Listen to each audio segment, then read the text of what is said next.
Thank you, Christoph, for the generous introduction. Can you hear me okay in the back there? Good.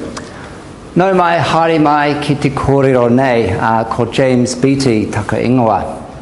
Sehr geehrte Damen und Herren, ich danke Ihnen und insbesondere dem Rachel Carson Center für die Gelegenheit, heute mit Ihnen zu sprechen.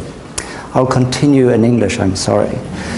So my talk this afternoon presents an overview of the project that I'll be working on while at the Carson Center.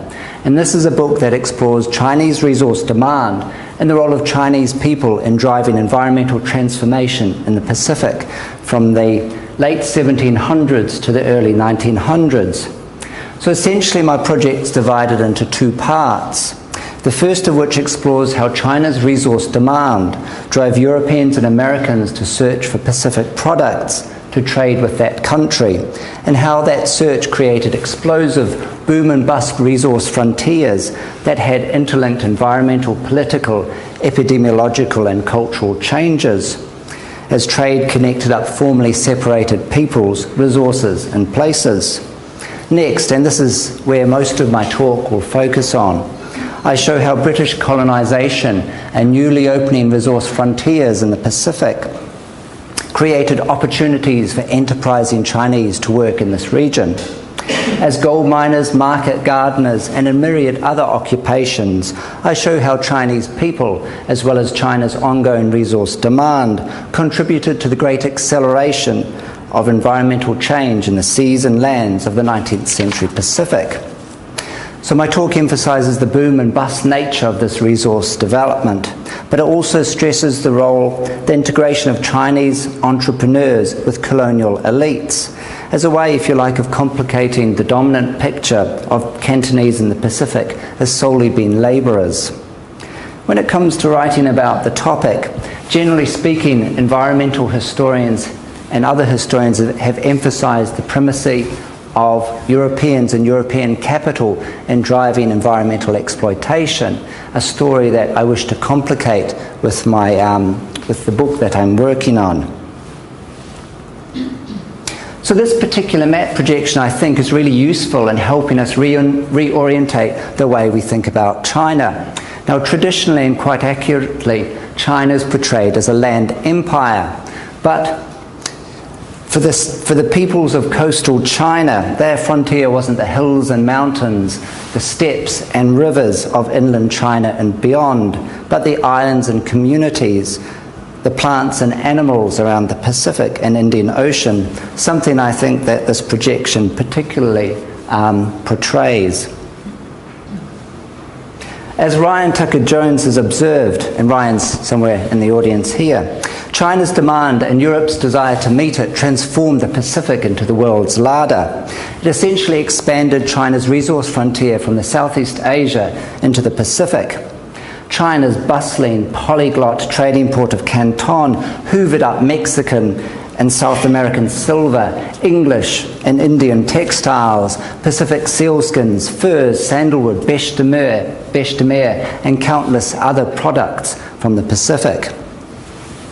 Like those countries bordering China, Europeans and North Americans were importing in large quantities Chinese luxury goods, porcelain, tea, silks and so on, and mostly paying for them with New World silver. Now, European and North American traders from the late 18th century began to look to Pacific resources to send to Chinese markets to pay for these luxury items. So Pacific resource exploitation for Chinese markets set up moving resource frontiers lasting only so long as a resource did, and this generally was quite short given the rapacious demands of the period and also the small scale of most island ecologies.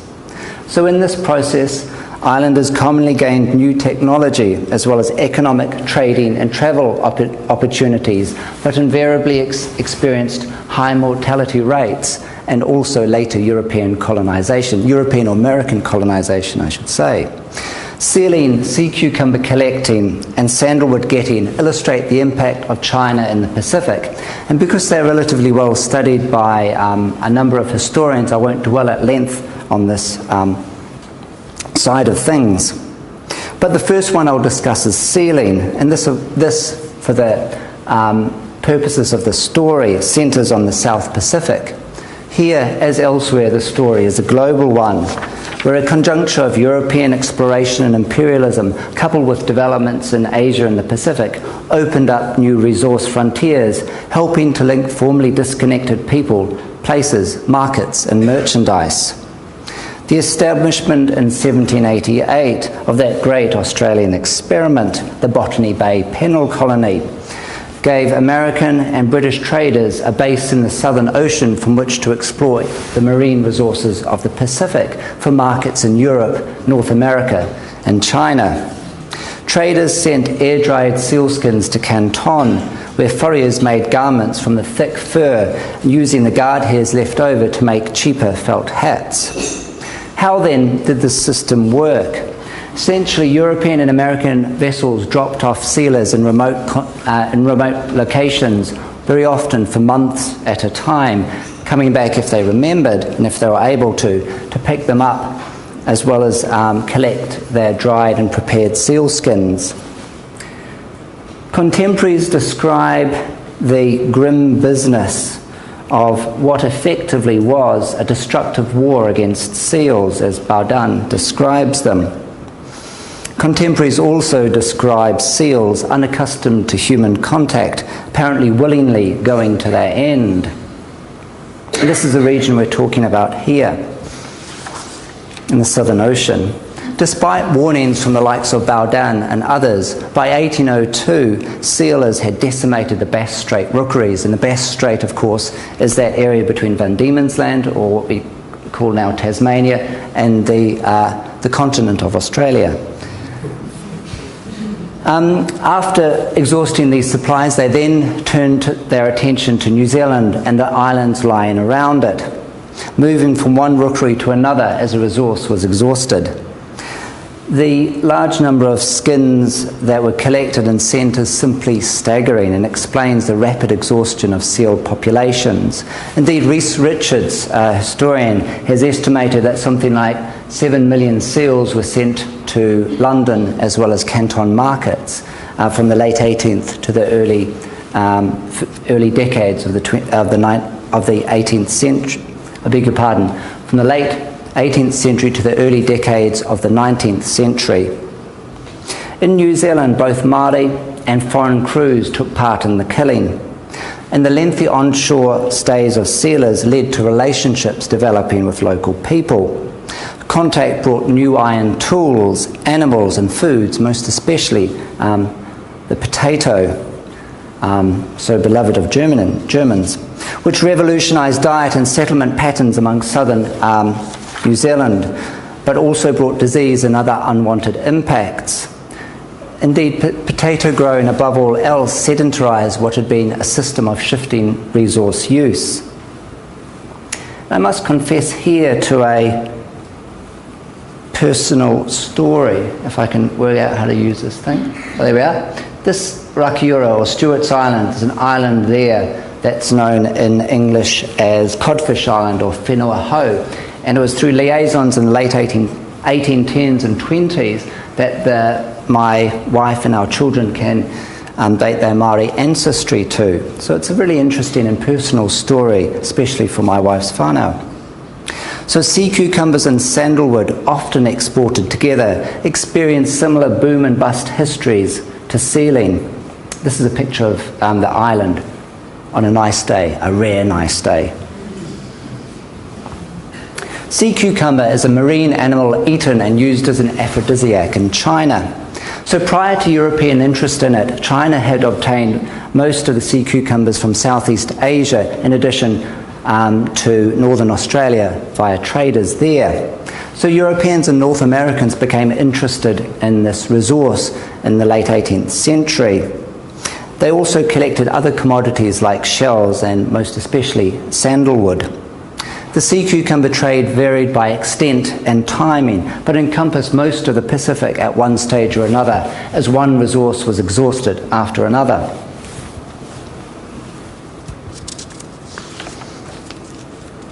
Aside from its impacts on sea cucumber population, the Chinese trade drew in considerable local labour supplies and consumed a vast cordage of timber, as these estimates from one of the main islands of Fiji illustrate. This is from a book by Ward.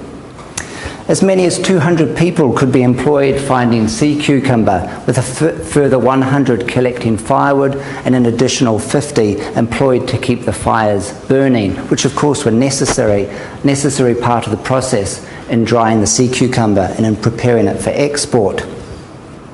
Along with sea cucumbers, vessels commonly traded sandalwood, which Chinese carpenters made into furniture and which also made its way into incense, perfume and medicines in China. With China's Indian supply starting to dwindle in the 19th century, European and North American traders looked to Pacific resources to meet this market demand. And again, it's a history of gradually and slowly working out this resource on various islands. Now, deforestation and great wastage accompanied the trade, as labourers commonly cut young timber and destroyed trees.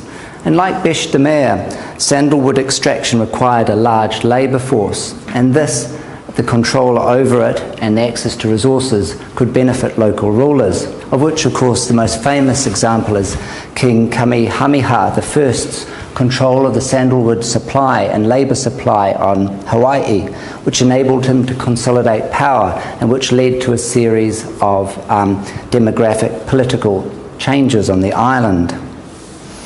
While the resource demand created by China in the Pacific is relatively well studied, less well so is the role of Chinese themselves as agents of environmental change. So, of course, the signal events that enabled Chinese migration occurred as a result of the Opium Wars and the unequal treaties that were imposed on Qing China thereafter, part of which, of course, involved the cessation of the island of Hong Kong to the British. The British, of course, coveted Hong Kong as an entry point into China in the lucrative Chinese trade, but something happened to change all that. And that, of course, was California's 1848 gold rush, which transformed Hong Kong into Asia's leading Pacific gateway, as Elizabeth Sin has described it. So from this period onwards, Chinese institutions, families and businesses made use of thickening networks of trade wrapping around the Pacific to move people, goods, commodities. Chinese merchants themselves established multinational firms linking together kin in different parts of the Pacific. Millions of Chinese left as sojourners, while some stayed to establish permanent Chinese settlements in and around the Pacific.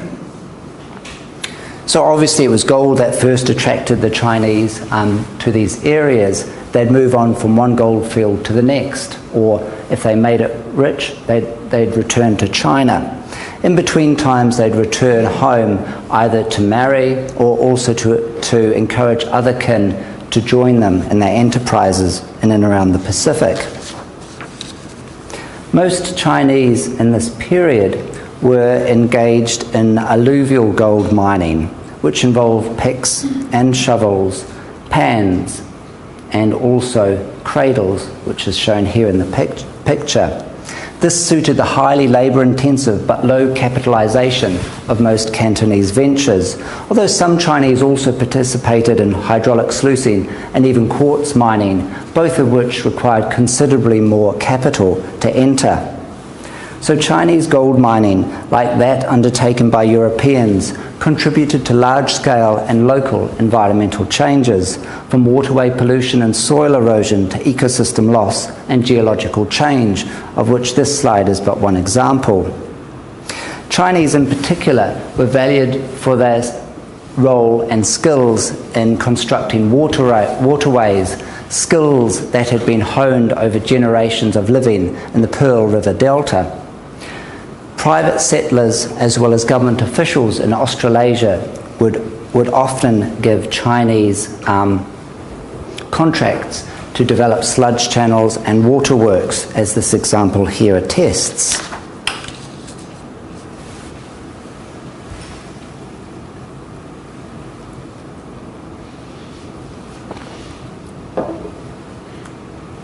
As illustrated, some Chinese invested in hydraulic sluicing, which represented the next phase of mining after the easily won gold had been obtained. Sluicing accelerated environmental change by enabling a few miners to accomplish in weeks what formerly had required 100 men months to do.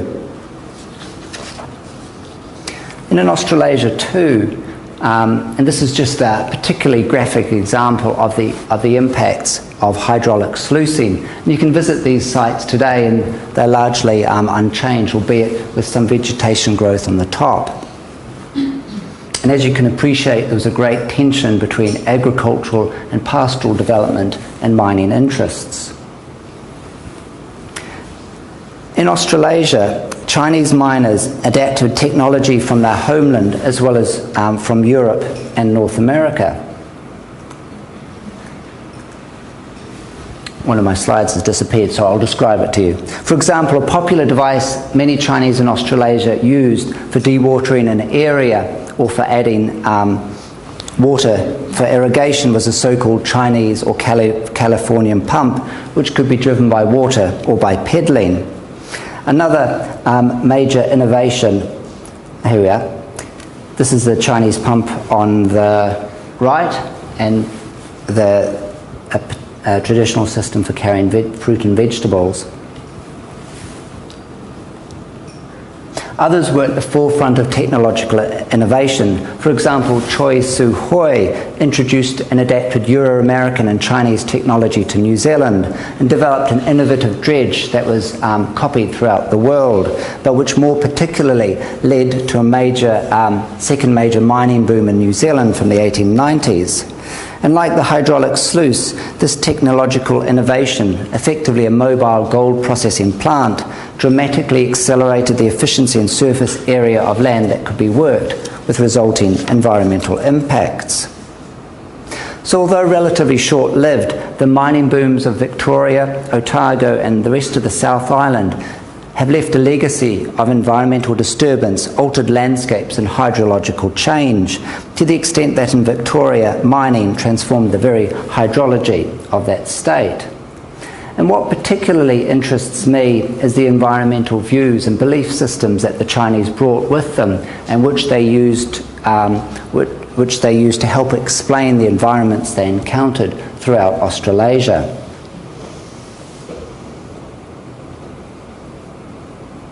So when mining in one area ended, Chinese would move on to the next gold fields, or if they'd made it rich, they'd go back home. Still others would move into other occupations, such as market gardening, which started to become more prominent towards the end of the gold rush period in the early 1870s in Australia, and in the late 1870s, mid to late 1870s in New Zealand. Later, as gold mining declined, and until the advent of racially exclusionary policies, Chinese market gardeners provided white urbanites in Australasia with most of their fresh produce in the 19th century. And here the Chinese adapted their tried and true methods of intensive watering and manuring to grow a variety of new products for the European table.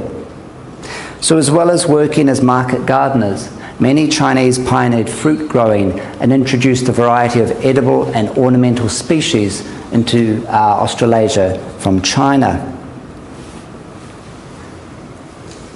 In many other ways too, Chinese workers contributed to the opening up of new Pacific resource frontiers. As plantation workers in northern Queensland, Chinese helped simplify ecologies through deforestation and the introduction of plantation monocultures. Chinese merchants pioneered certain industries, such as Queensland's banana trade, by controlling investment, labour, production, sales and marketing.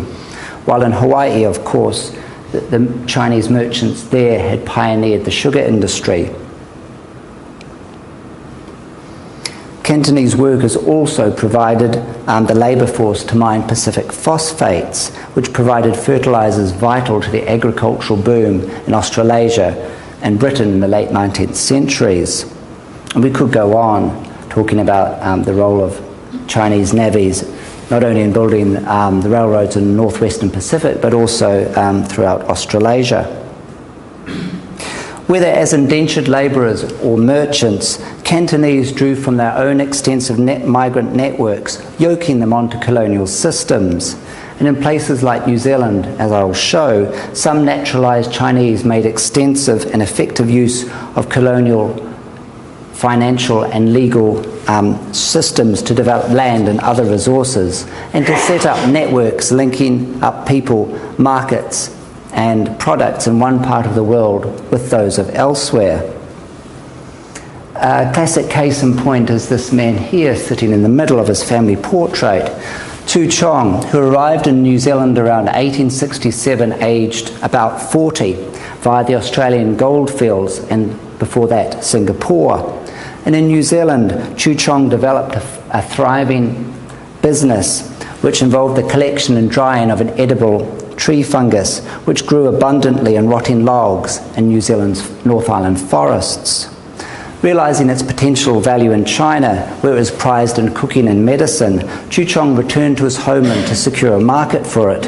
And over the next few decades, this generated a substantial revenue for Chu Chong and other Chinese merchants involved in this business, as we can see from the statistic in the bottom right. Chong's activities integrated labour and resources in New Zealand with markets in China. He collected the fungus from poor bush settlers in Māori, and once dried sent it to Dunedin in the South Island for export to China via Sydney. Chong's enterprises, as quotation shows, buoyed the local economy and served single-handedly to move it from a system of barter to a cash economy. And this he took advantage of by opening a series of stores in Taranaki which would buy dried fungus as well as grass seed, which was grown in the sort of early bushburn phase of settlement. And then he'd on-sell to settlers basic foodstuffs as well as fancy Chinese goods such as silks, ginger, even oil paintings and the like. But in the late 1880s, he shifted gear. He began investing the profits he made from selling New Zealand fungus into pioneering Taranaki's dairy industry, an industry that transformed the landscape of the region, and which of course ultimately would spell the end to the fungus industry, as dairying encouraged the conversion of forestland to farmland.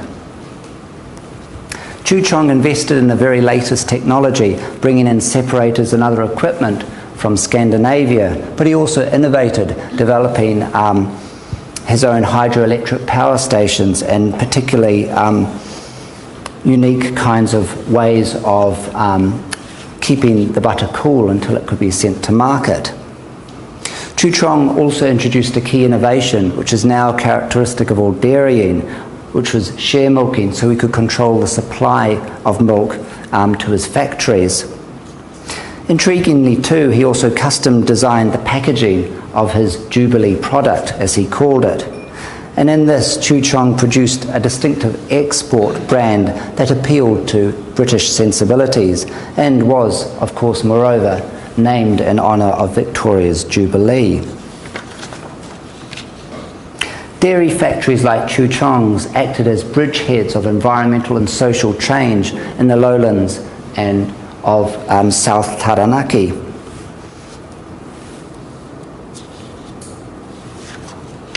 And his ventures share some characteristics with other Chinese merchants in the Pacific. Chu Chong relied on knowledge of China and Chinese networks and markets for the production of fungus collection and sale, but for dairying he utilised Australian and British markets as well as Chinese and colonial labour. It was naturalisation that enabled Chu Chong to purchase land in New Zealand, while his fluency in Chinese and English, his marriage, as well as his marriage to a European woman, saw him welcomed as a founding member of colonial society. And indeed, he was welcomed into the founding Chamber of Commerce and received several awards also from local Māori for his role in transforming and helping the economy there. So, to conclude then, demand from Chinese markets and then the activities of southern Chinese themselves accelerated the exploitation and commodification of Pacific resources. Moving resource frontiers connected peoples, places and natures through environmental exchanges and through the development of associated technologies, labour systems and capital exchanges. As with Chu Chong, Chinese merchants invested wealth made from one enterprise in others, which led to further environmental changes around the Pacific. I think it's a story that most importantly complicates the dominant narrative of the 19th century Pacific's colonization and exploitation as a story as a process not solely accomplished by Europeans, but also by Chinese as well as others. Thank you.